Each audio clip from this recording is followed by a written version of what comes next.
Aujourd'hui, je te lis l'extrait de notre e-book Unifier l'humain au divin, être souverain et libre.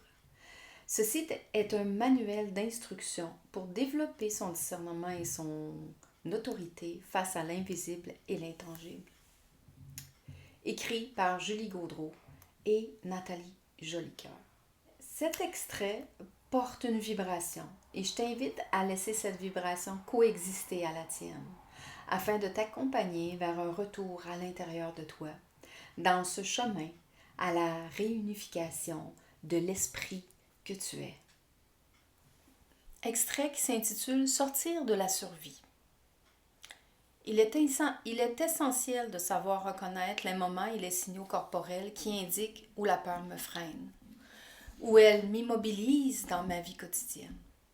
En effet, cela m'empêche d'explorer et de découvrir les possibilités qui se trouvent au-delà de la peur et de réaliser la pleine opportunité d'expansion qui existe pour moi et pour le collectif, en dehors de la réaction émotionnelle de survie.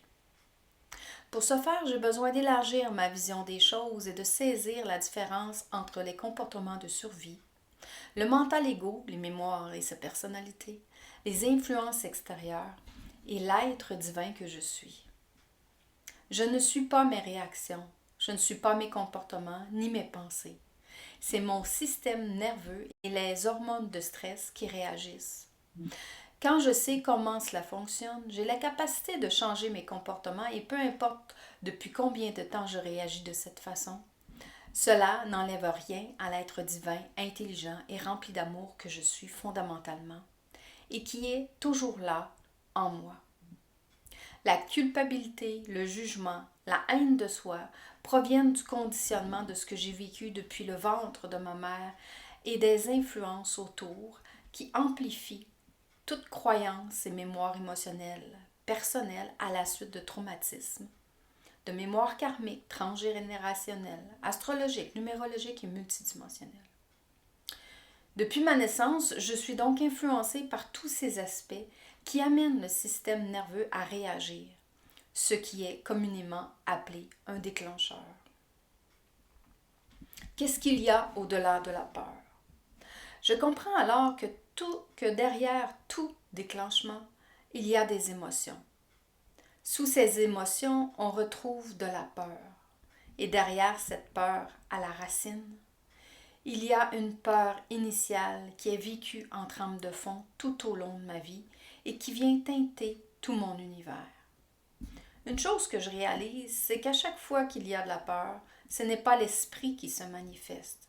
Ce sont les mémoires du passé qui enclenchent le système de survie, auquel on ajoute les différents interférents qui prennent la place, influencent et amplifient les croyances, nourrissent les pensées, les émotions et les mémoires qui sont logées et cristallisées dans mon système nerveux et dans tous mes corps, soit mon corps physique, émotionnel, énergétique et mental.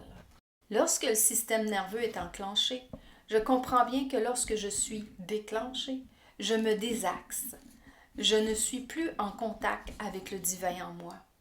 Je suis dans la peur, donc en insécurité.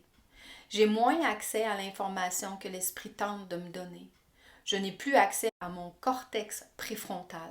J'ai plus de cerveau, quoi, qui me permet d'analyser, de planifier et d'organiser l'information que je reçois de l'extérieur.